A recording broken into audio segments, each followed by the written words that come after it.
스님 안녕하세요. 반갑습니다. 스님 오늘의 본문의 주제는 무엇인지요? 예, 오늘은 고사성어를 통해서 현재를 지혜롭게 사는 것을 가지고 이야기를 해보겠습니다. 좋은 설법 부탁드립니다. 열자가 말씀하셨습니다. 공연히 허둥대지 말아라. 모든 일에는 분수가 있어 이미 정해져 있지만 덧없는 인간들은 헛되이 바빠만 한다고 했습니다. 공자 효행편에는 부모 섬김을 정성을 다해라.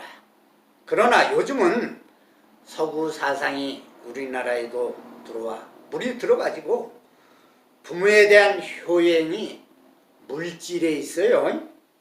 부모가 재물을 풍부해야만 효행을 하는 것으로 봅니다. 그래도 세계 속의 한국은 제일 좋은 효행 문화가 아직도 살아있기 때문에 세계에서 부름을 사고 있습니다. 좋은 우리 문화가 계속 계승되기를 바랍니다. 공자는 효자가 부모를 섬김에 있어서 부모가 거처하실 때는 공경을 다하고 복양할 때는 항상 염려하며 돌아가실 때에는 엄숙하게 예의를 다해야 한다고 했습니다. 아무리 잘났어도 조상과 부모님이 없이 내가 있을 수가 있겠습니까? 조상과 부모님을 잘 섬겨야만이 복을 받고 가족이 행복해진다는 사실을 명심해야 됩니다. 경기편에 역지사지란 말이 있습니다. 나를 나쁘다고 말하는 사람이 나의 스승입니다. 나를 좋게 말하는 사람은 나에게 도적이고 나를 나쁘게 말하는 사람은 나의 스승이라고 했습니다. 불교에서는 이것을 번뇌적 보리라고도 말합니다. 똥 즉 밥, 짧다 즉 길다. 좋고 나쁨이 없고 모두가 상대적이라는 것입니다. 태공왈 부지런하고 신중하라. 부지런함은 값을 매길 수가 없는 보물이며 신중함은 자신을 보호하는 부적이다 이랬어요. 인욕이 곧 좋은 결과입니다. 경행록왈 욕심과 명예를 멀리하라고 했습니다. 삶을 보존하려는 사람은 욕심을 적게 하고 몸을 보존하는 사람은 명예를 피해야 한다고 했습니다. 욕심을 없애는 것은 쉬운 일이지만 명예를 멀리하는 것은 어려운 것이다 이렇게 말했어요. 도덕이 살아있어야 인격이 살아있는 것입니다. 공자왈 공자께서 말씀하셨어요. 군자는 세 가지를 조심할 것이 있다고 했어요. 옛 이야기지만요 현재에도 유효하다고 봅니다. 첫째, 어린 시절에는 혈기가 안정되지 않아서 여색을 조심하라고 했습니다. 둘째, 장성에서는 혈기가 강하므로 싸움에 조심해야 한다고 했습니다. 셋째, 노년이 돼서는 혈기가 쇠퇴하였으니 탐욕을 조심해야 한다고 했습니다. 탐, 진, 치, 삼독을 없애야 비로소 불교에서 말하는 공이 되는 것입니다. 경행록 운에서는 마음을 깨끗이 하라. 그러기 위해서는 음식을 가리라고 했습니다. 음식을 담백하게 먹으면 정신이 상쾌해지고 마음이 맑으면 꿈자리도 편안해진다고 했습니다. 특히 기도하시는 분들 많죠?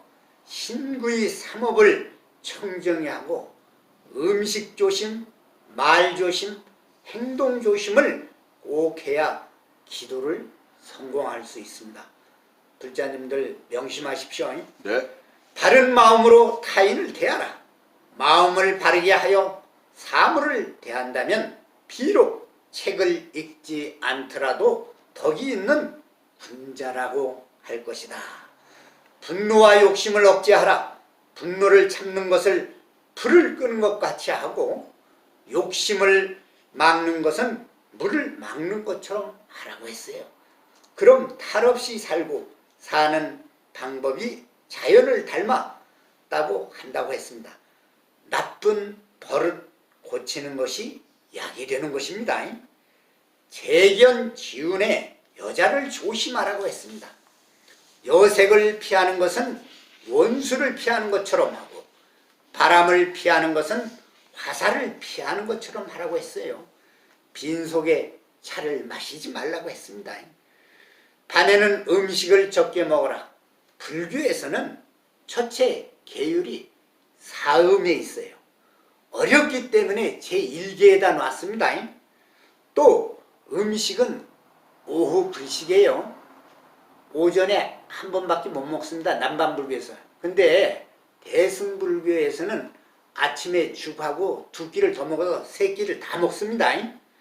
그래서 색을 탐하려거든 차라리 거시기를 독사의 혀에 넣으라고 했습니다. 이게 엄청나게 무서운 얘기예요. 순자왈, 쓸데없는 말을 하지 마라. 쓸데없는 말과 급하지 않은 일을 하지 말라고 했습니다. 너그러움이 복을 가져온다. 모든 일은 너그럽게 대하면 복은 저절로 두터워진다. 이런 것은 그냥 오는 것이 아니라 수행을 통해서 연습을 통해서 버릇이 바꿔야 한다고 했습니다. 태공왈, 함부로 타인을 평가하지 마라. 남을 평가하려거든 반드시 먼저 자신을 돌아보라고 했습니다. 남을 해치는 말은 도리어 자기 자신을 해치게 되는 것입니다. 피를 머금어 남에게 품으면 먼저 자신의 입이 더러워진다는 것입니다. 부지런함이 공을 이룬다. 할 일 없이 노는 것은 아무런 이익이 없다고 했습니다. 오직 근면함만이 공을 이룬다고 했어요. 노력의 성공은 인력에서 온다고 했습니다. 인욕보살, 삼경불보살이 되라는 것이에요. 굉행록 왈, 마음이 편안할지라도 몸은 수고로워야 하며 도를 즐기더라도 마음의 근심을 가지고 있어야 한다고 했습니다. 몸이 수고롭지 않으면 나태해지기 쉽고 마음의 근심이 없으면 음탕함이 일어난다고 했어요. 마음이 안정되지 않는다. 그러므로 편안함은 수고함에서 생기지만 늘 쉬게 하고 즐거운 근심에서 나오지만 싫어함이 없는 것이 편안하고 즐거운 사람은 근심과 수고로움을 어찌 있겠는가 했어요. 적당한 긴장감과 수고로움이 약이 된다고 했습니다. 나무 허물에 대하여 함부로 말하지 말라 했습니다. 귀는 남의 잘못을 듣지 않고 눈은 남의 단점을 보지 않으며 입은 남의 허물을 말하지 않아야 분자라고 했습니다. 체경계 왈, 말할 때는 신중하라. 기쁨과 분노는 마음에 있어 보이지 않으나 말은 입에서 나오니 신중하지 않을 수 없다. 입은 화의 근본이라고 했습니다. 입 조심은 화를 막는다고 했어요. 병행록 운 안본편에 만족할 줄 알면 즐겁다 했습니다. 욕심이 많으면 근심도 많고 만족할 줄 모르면 근심 속에 늘 산다고 했어요. 만족할 줄 아는 사람은 가난하더라도 즐겁지만 만족할 줄 모르는 사람은 불길을 누려도 근심 속에 산다고 했어요. 만족함이 되려면 수행을 통해서 버릇이 돼야 됩니다. 쓸데없는 생각은 정신을 상하게 할 뿐만 아니고 허망한 행동은 오히려 화를 부른다고 했습니다. 만족함을 알면 시욕을 면할 수 있다고 했어요. 만족함을 알고 늘 만족하면 평생 치욕을 당하지 않을 것이고, 자제할 줄 알고 늘 자제하면 평생의 수치를 당하지 않고 살 것이라고 했습니다.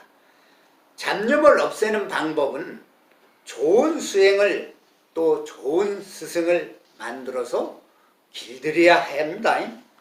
서왈, 가득 찬 것은 줄어들게 마련이다. 가득 차게 남을 넘쳐 흐르면 손실을 가져오고, 겸손함은 이익을 가져다 준다고 했습니다. 안분음알, 분수를 지키면 세상을 초월할 수가 있다고 그랬어요. 편안한 마음으로 분수를 지키면 욕됨이 없을 것이고, 기본을 알면 마음에 여유가 생기니 비록 세상에 살고 있지만 인간 세상을 초월한다고 그랬어요. 공자왈, 자신의 위치에 맞는 일을 하라고 했어요. 그 주위에 있지 않다면 그 일에 대하여 늘 논하지 말라고 했습니다. 경행록 운에 존심편에 언제 어디서나 바르게 행동하라. 밀실에 앉아 있어도요, 내 거리에 앉아 있는 것처럼 하고요, 작은 마음을 다스리기를 6마리의 말을 부리는 것처럼 한다면 화를 면할 수가 있다고 했습니다. 불교에서는 이것을 육군을 잘 다스리라고 합니다. 즉 안이비설신의, 이것을 육적이라고 하고 6도적이라고도 합니다. 불교에서는 사람이 이것을 잘 다스리면요, 아무런 문제가 없습니다. 도인도 되고요, 깨달음을 얻을 수도 있습니다. 물론 참다운 스님도 되고요, 훌륭한 제가 신도도 됩니다. 경청해 주셔서 대단히 고맙습니다. 천영사 주지 이남 금강입니다. 감사합니다, 스님.